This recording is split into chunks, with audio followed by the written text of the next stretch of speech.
Hello everyone, welcome to this Flask JWT Authentication crash course. I'm so excited to bring you this video because we're going to cover so many essential things when it comes to registering users, logging in users, and making requests with JWT tokens. So some of the things we're going to cover is we're going to register users, we're going to save their passwords in the database as hashes. We're going to log in those users, create JWT tokens as well as refresh tokens, make requests with those JWT tokens, and when they expire, we're going to use our refresh tokens to refresh our JWT token. We'll also cover revoking access tokens and saving them in the database.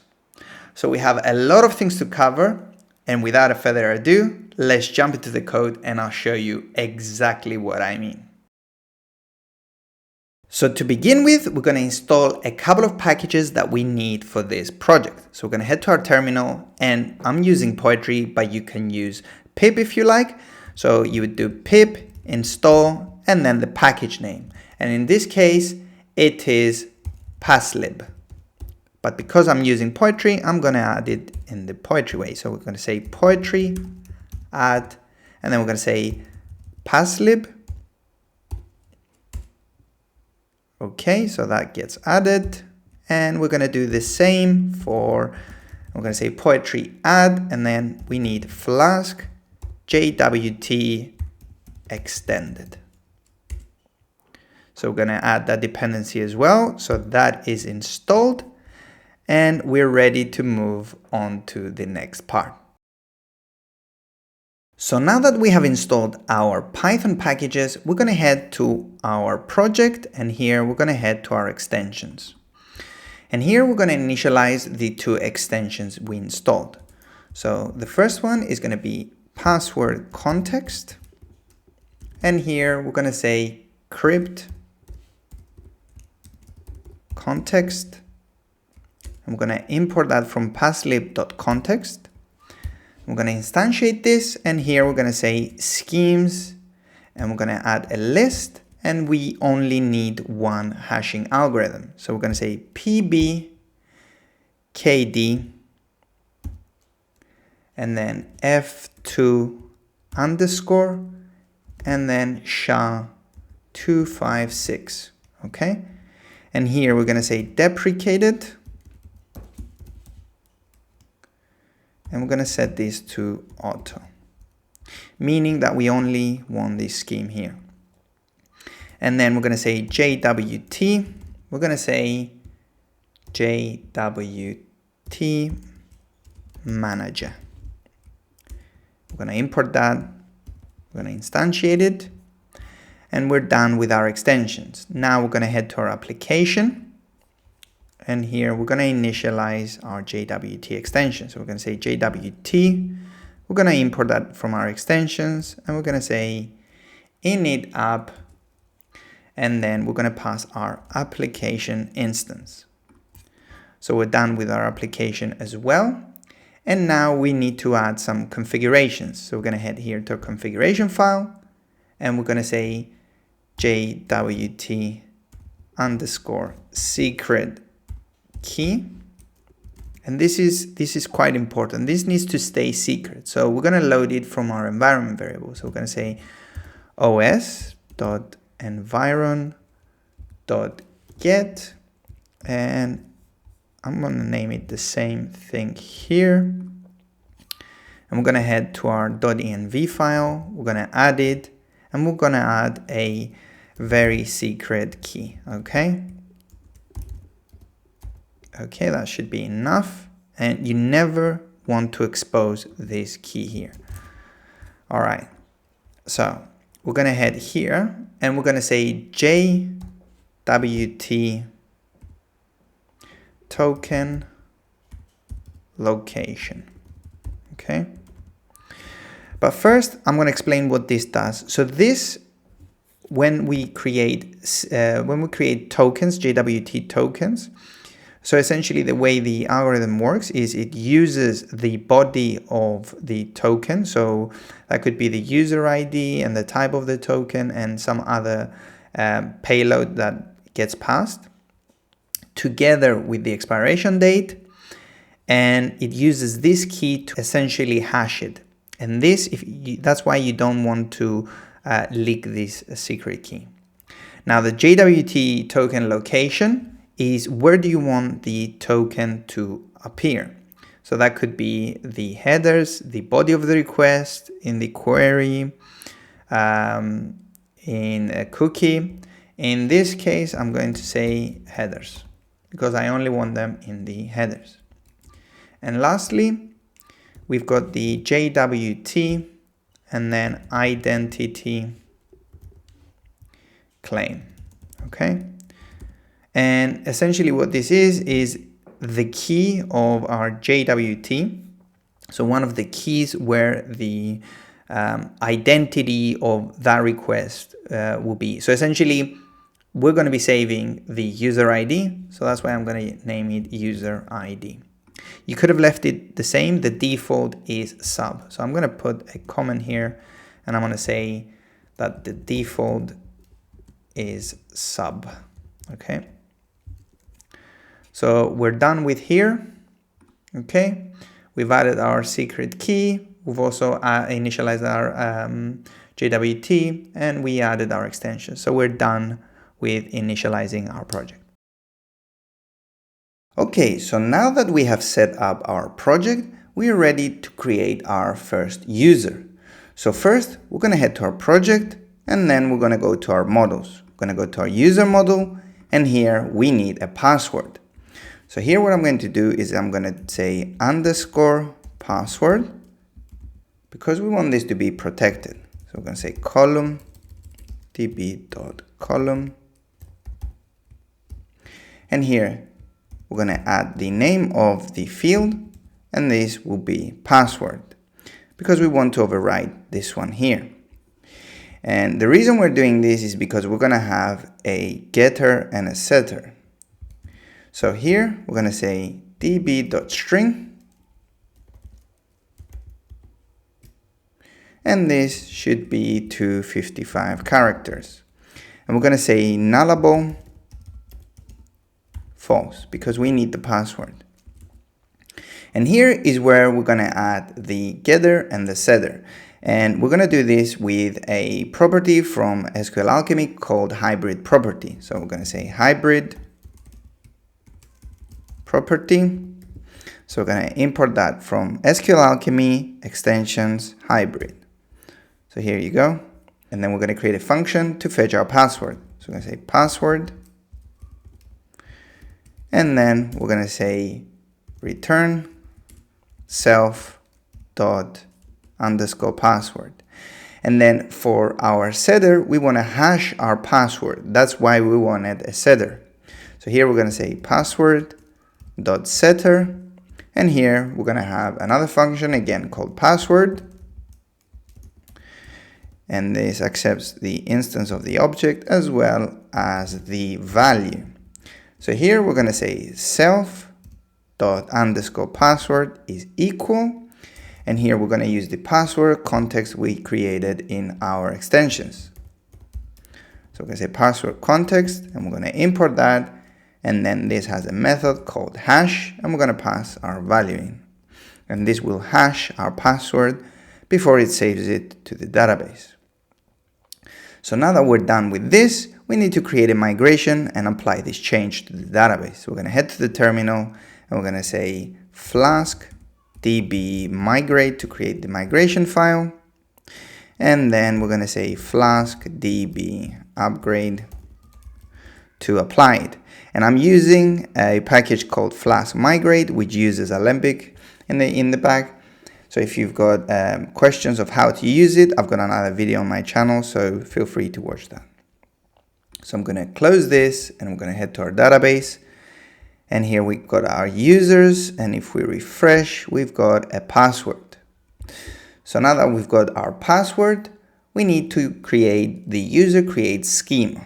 So if we head to API schemas user, so here we've got the user schema. So this is for returning the user. However, for creating the user, we also need the password.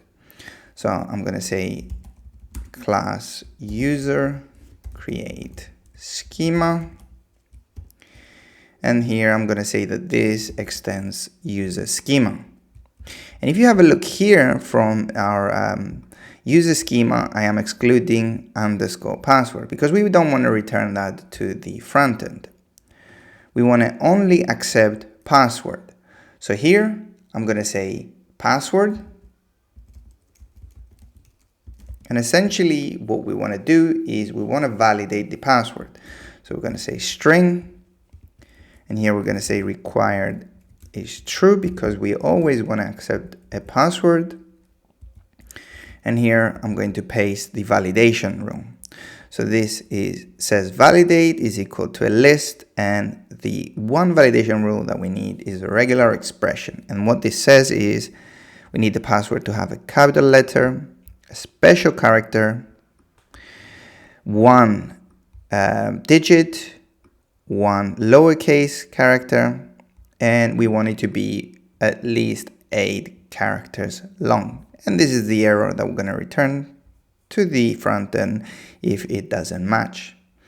So now that we've created our user create schema, we want to create our register function so we can register our users.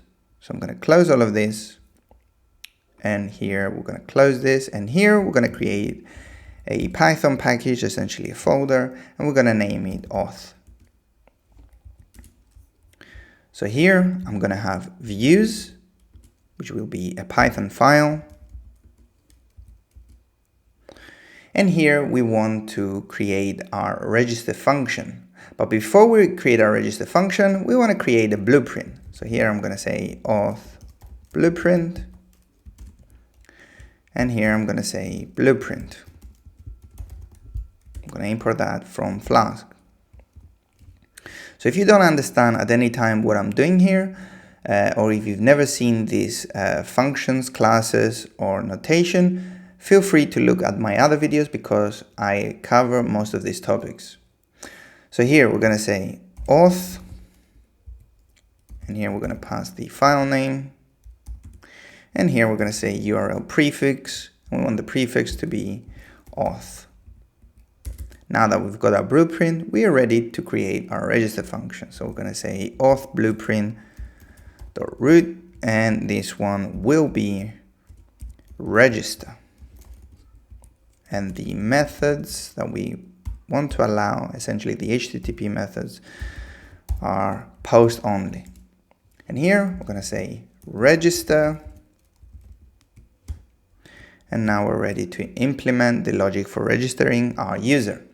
So first we're going to check if the request is JSON, or essentially has a header which denotes that the data is in JSON. And we're going to do this by saying if not request. We're going to import the request from Flask. And we're going to say is JSON. So if it's not JSON, we want to return some sort of validation error. So we're going to say return. Pass a dictionary, and we're going to say message, and then we're going to say missing JSON in request. And then what we want to do here is we want to set the status code to 400. Okay, so if the request is JSON, it will reach here, and here is where we want to create our schema to grab all of the data that is passed from the front end. So here we're going to say schema is equal to user create schema. So we're going to import that, instantiate it, and then we're going to load the data and thus load a user model. So I say user schema.load, and then we want to pass the JSON data from the request. So then we want to add the user to our session. So we're going to say db, we're going to import our extension, session.add user, and then we want to commit the session.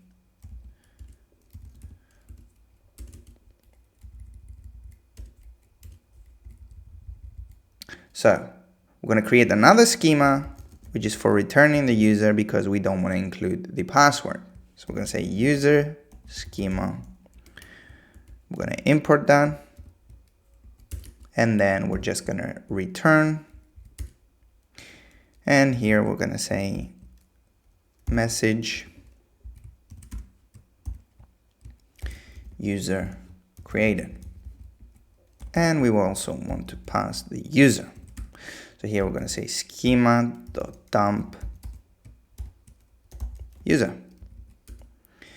So now that we've registered this, we want to register our blueprint. So we're going to head to our application here. And here we're going to duplicate this and we're going to say app.register blueprint. Blueprint is auth blueprint, which is the blueprint we created just now. So we're going to import that.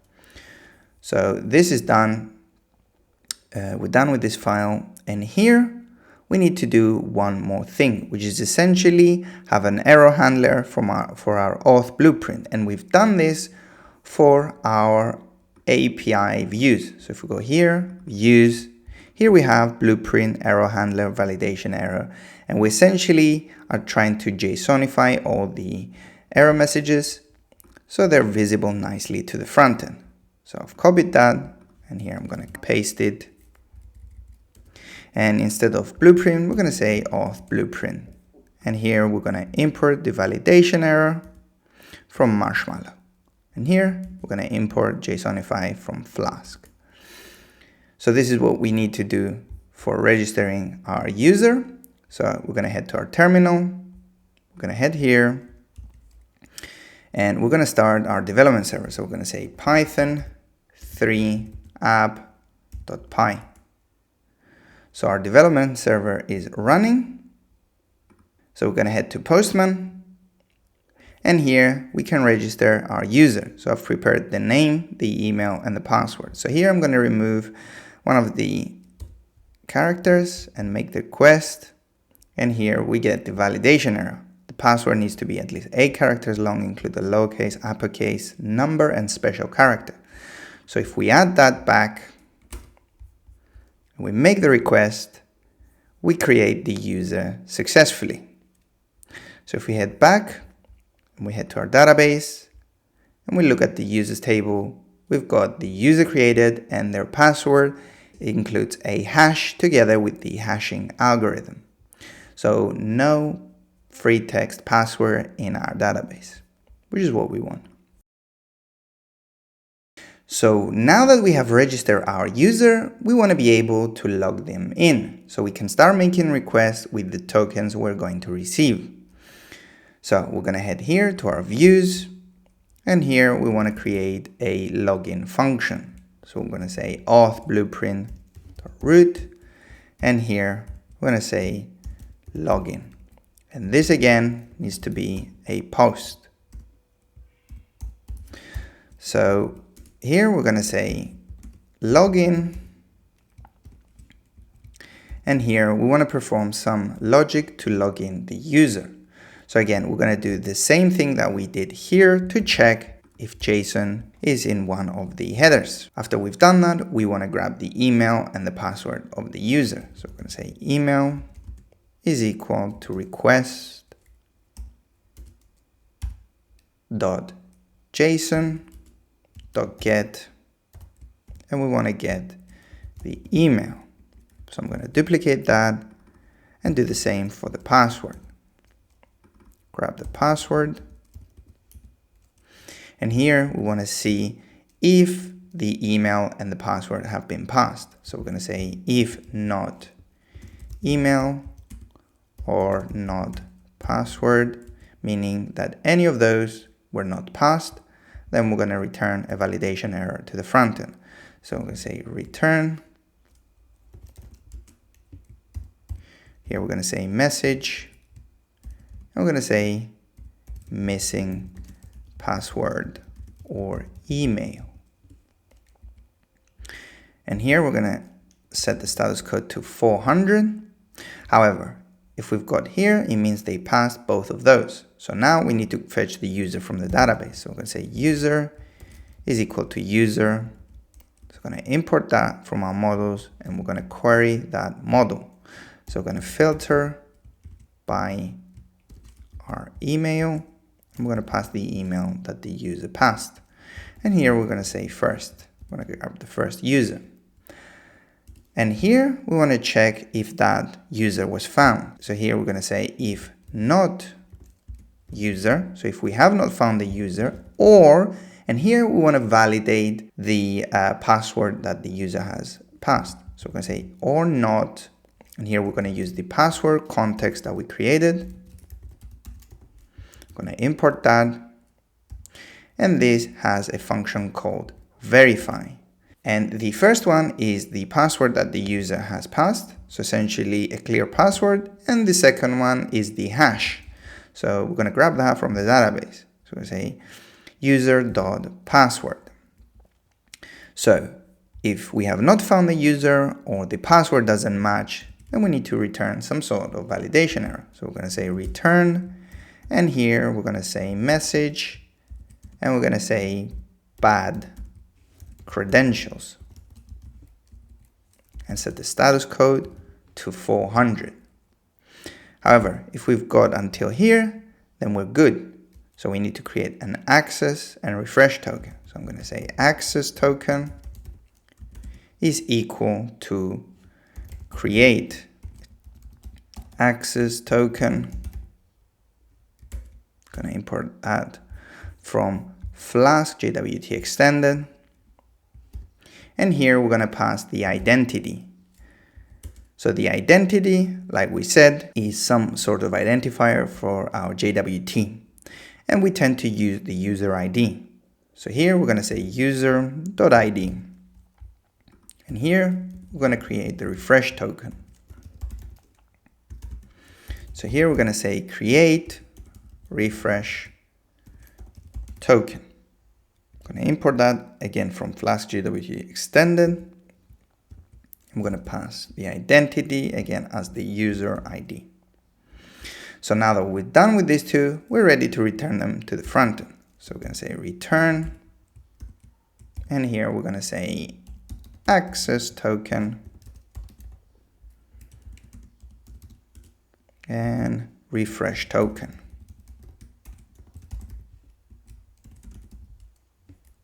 Great. So this is what you need to log in the user. But before that, we're going to head to API, resources, forum, and here we've got a resource that returns a list of posts from the database. And if we check, this lives under the posts endpoint. So if we head to Postman and we try and fetch the posts, we're going to remove this here. We get all of the results correctly. However, there is a decorator from Flask JWT called JWT required, and essentially that checks for a valid JWT in order to allow access to a resource. And here we're using Flask RESTful, and there is a class attribute called method decorators instead of decorating each function individually. So here I'm going to say JWT required. I'm going to import that. I'm going to call it. And here, if we retry this request, we get missing authorization header. So what can we do for this? So we want to log in our user. So we're going to head here, and here we've got our email and our password. So if we add a wrong password, we get bad credentials. However, if we add the correct password, we get an access token and a refresh token. So I'm going to copy this access token because this can help us make a request. So we're going to go here, and here we're going to go to authorization, and we want to choose bearer token, and here we're going to add the token. We're going to make this request, and here we get our post correctly. So when your access token expires, you need to refresh it. So I've waited a bit here, and my access token has expired. So if we retry this request, we get token has expired. So to fix this issue, we need to create a refresh function that we're going to use our refresh token in order to refresh our access token. So again, head back to our project, and here we're going to create another function. So we're going to say auth blueprint to root, and here we're going to say refresh. Now the methods, again, it's post. And here we're going to say refresh.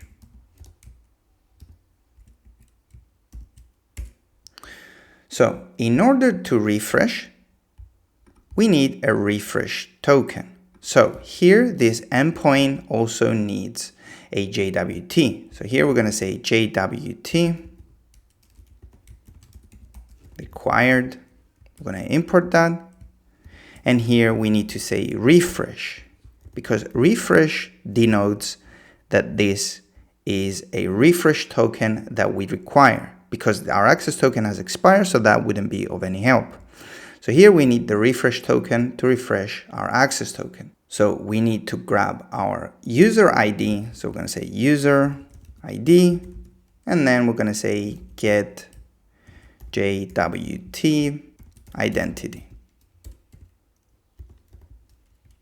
And this is again from Flask JWT-extended.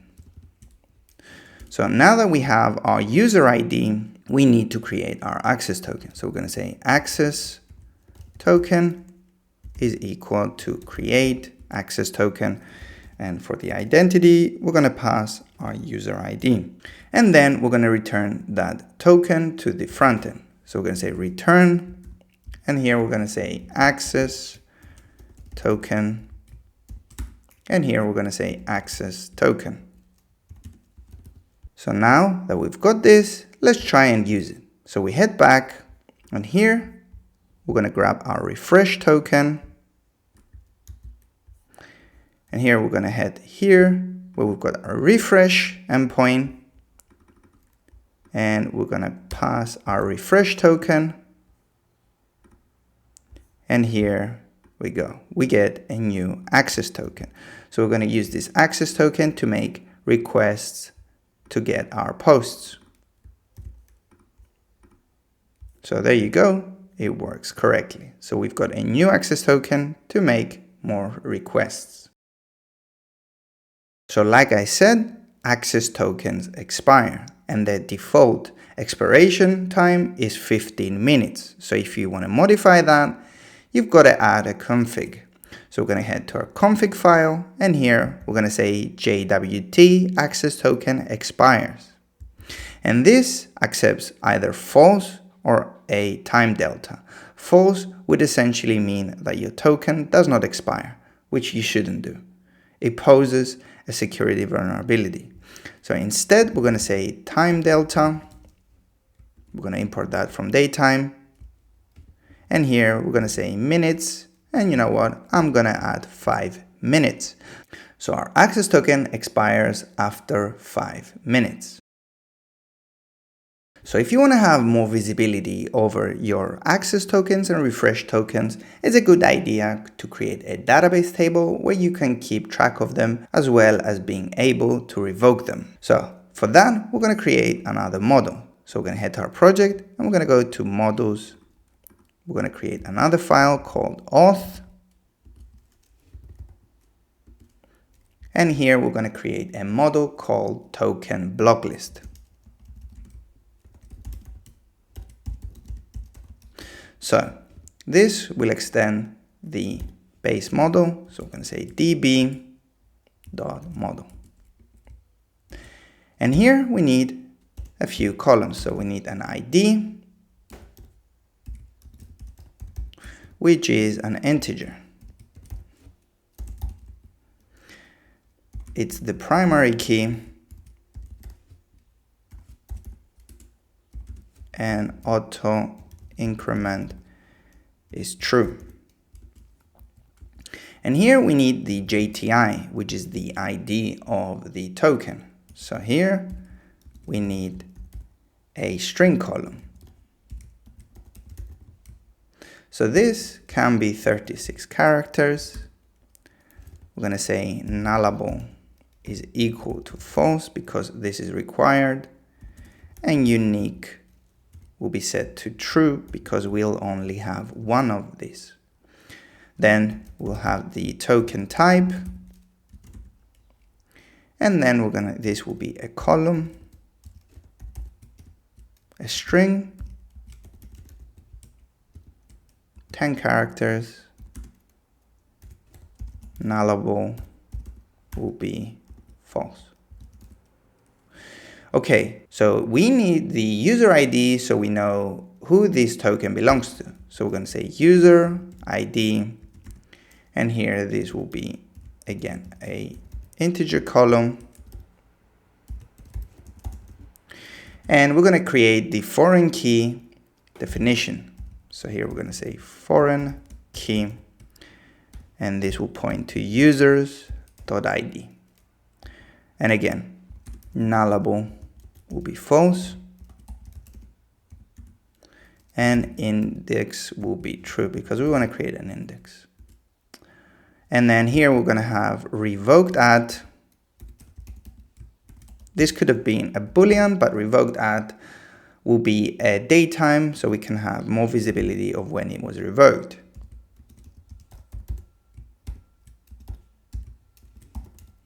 Okay. And we need one more column, which is expires. And this is when it expires. Again, this is a column of datetime, nullable is false because it's required. However, this is not required.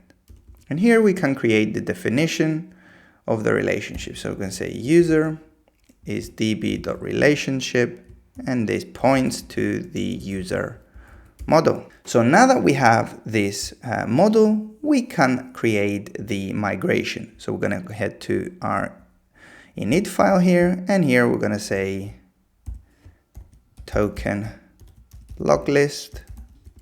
I'm going to import that, and now we can create the migration. So we're going to say flask db migrate, and then we're going to say flask db upgrade to apply the migration.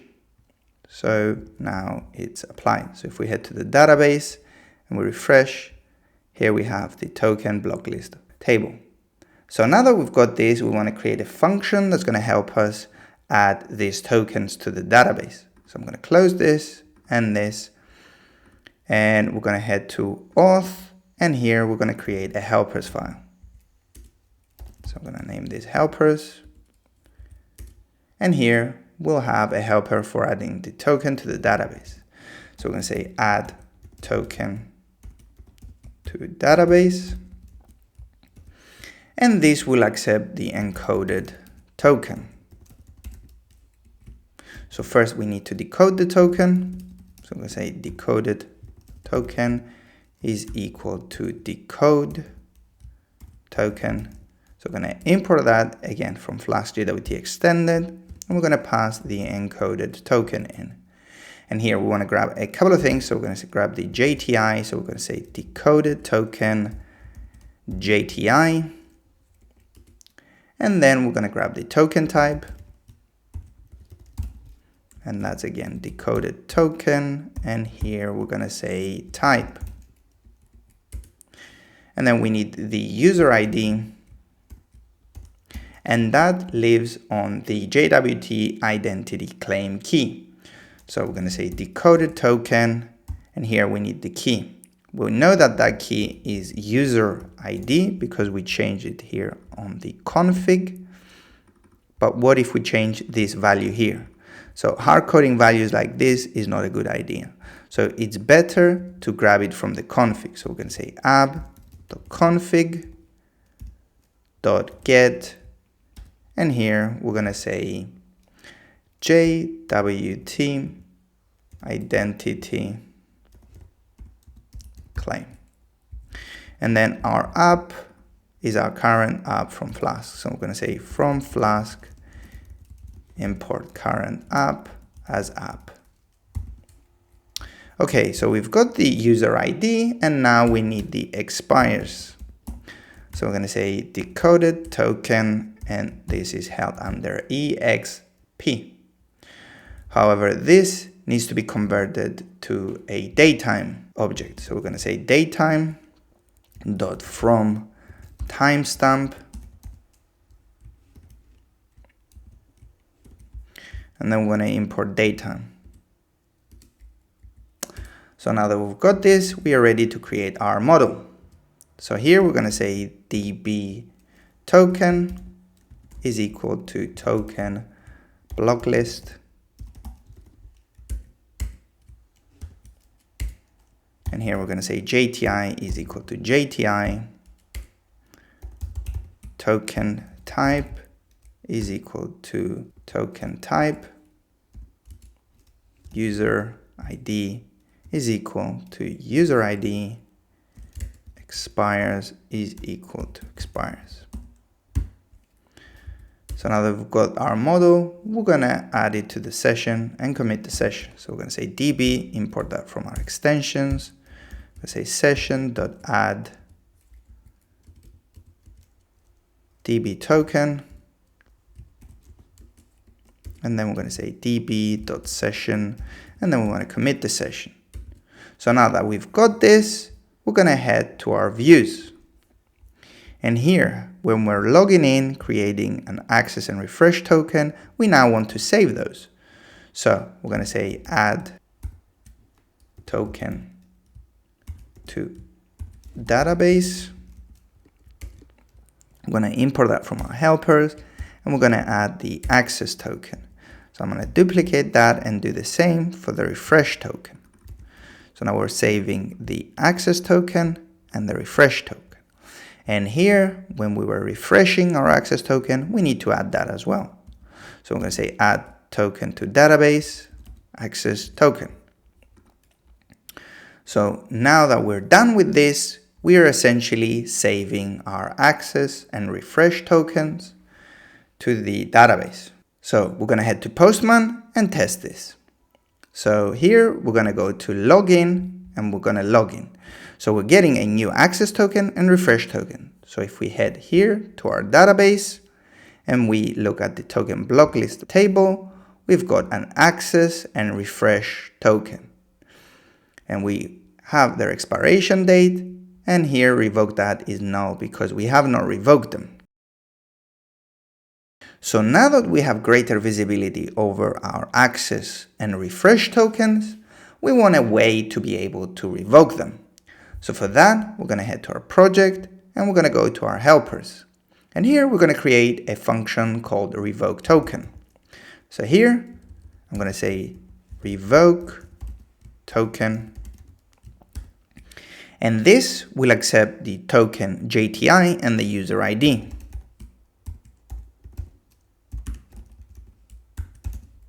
So we're going to grab the token from the database. So we're going to say token is equal to token block list dot query dot filter by, and here we're going to add those values. So we're going to say JTI is equal to token JTI, and then we're going to say user ID is equal to user ID. And here we're going to call 1 because we want the database to only have one token matching this criteria. If it has 0, it will throw an exception. If it has 2, it will throw an exception. So here we're going to wrap this in a try except block. So we're going to say try. And then here we're going to have except.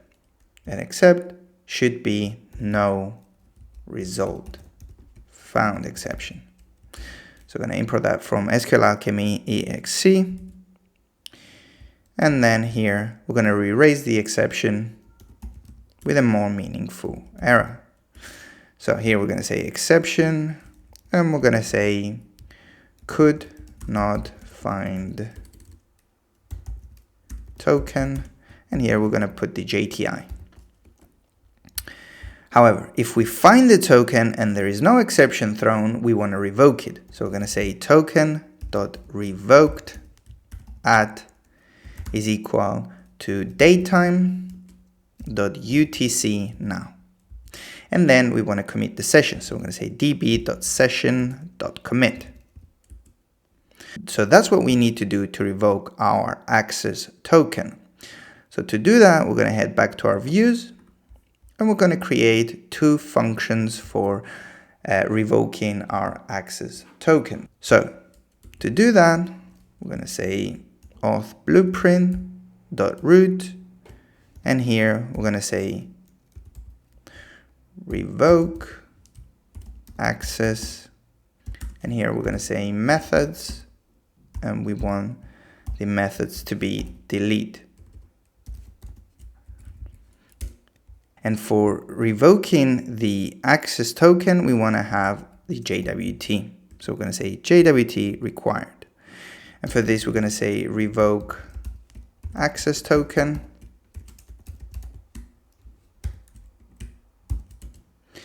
And here we need to grab the JTI. So we're going to say JTI is equal to get JWT. So we're going to import that from flask-jwt-extended, and here we're going to access the JTI. And then for the user ID, we could get this, and access the user ID from there, but we can do it in a different way as well. So we're going to say get JWT identity, and then we're going to call revoke token. So we're going to import that from our helpers. We're going to pass the JTI, and we're going to pass the user ID. And then we can return a dictionary with a message of token revoked. So we can do the same for the refresh token with a few changes. So because of that, I'm going to duplicate this. Okay. So here, instead of revoke access, I'm going to say revoke refresh. And here I'm going to say revoke refresh token. And here where it says JWT required, we want this to be a refresh token. So we're going to say refresh is equal to true. And here we can just change the name. So we can say refresh token revoked. Okay. So this is all you need to do to revoke the access token and refresh token. So let's just try and do this. So we're going to log in to get a fresh access token. So we're going to grab this. We're going to use it here to make a request to get the posts. We do get them. And here we have revoke access. And here we're going to pass the token. So if we make this request, we get token revoked. So if we retry this request with the same token, we get nothing. We still get the posts. And the reason is because we haven't told JWT how to check for revoked access tokens. So if we head back to our project and we go to our database and we go to token block list, here we've got this access token that has been revoked, but JWT doesn't have a way of knowing if it's revoked. So we're going to do this with the following decorator. So we're going to head here and we're going to say JWT. We're going to import that from our extensions. And here we're going to say token in block list loader. So now that we have this, we can create a function to check for this.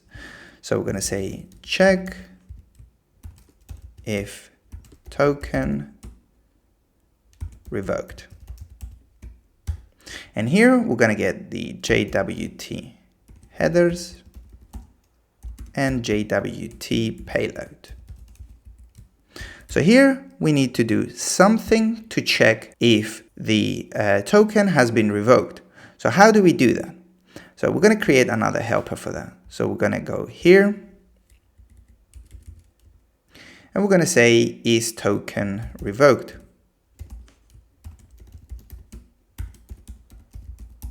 So this will accept the JWT payload. And we're going to do a similar thing that we were doing here. So I'm going to copy this because it's very similar. I'm going to paste it. And here, what we need to change is we need to grab the JTI and the user ID. So here we're going to say JTI is equal to JWT payload. And then here we're going to say JTI. And here we're going to say user. So this is the same as this. So user ID. So this here. So we're going to say user ID is equal to JWT payload. And here we need the key of the user ID, which is app.config.get, and we need the identity claim. So we're getting the user ID and the JTI.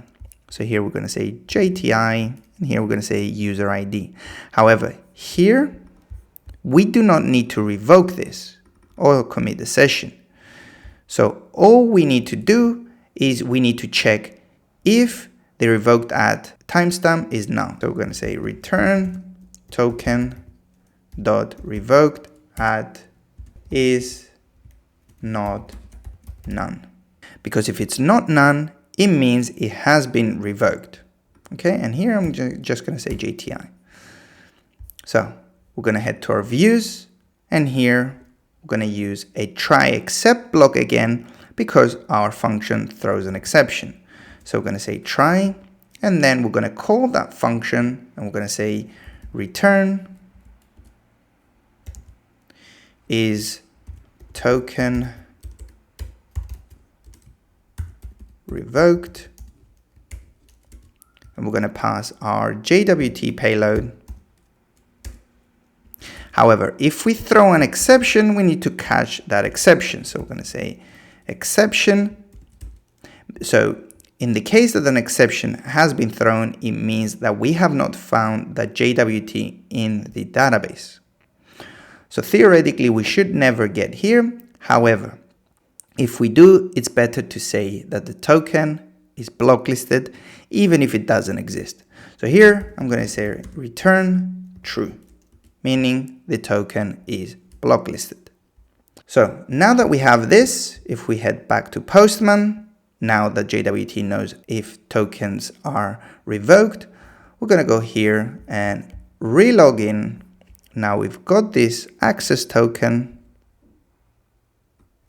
So we're going to copy this, paste it here, grab our post, excellent. And now we're going to revoke that access token. And it's revoked. Now if we try to get this post again, we get token has been revoked, which is what we want. And we can do the same for the refresh token. So here we have a refresh token, meaning if we wanted to refresh a token, we could. However, if it's revoked, we shouldn't be able to. So I'm going to go here and I'm going to say revoke refresh, pass my refresh token, and it says refresh token revoked. So if we head here to refresh our token using our refresh token, we get token has been revoked, which is what we want. One more thing is if you want to load the user from the token. So the way you do that is you have to register another decorator from JWT and tell it how to load that user. So we're going to go here and we're going to say JWT.user lookup loader. So here we need a function and we're going to say load user. So here we're going to get the headers and the payload. So here we're going to say JWT headers and JWT payload. So from the payload, we can grab the user ID. So we're going to say user ID is equal to JWT payload. And then we're going to say app.config.get. And here we're going to say JWT identity claim. And we're going to go to the top. We're going to say from Flask import current app as app. There you go. And this now works. And what we need to do is we need to load the user model. So we're going to say return user.query.get, and here we're going to pass the user ID.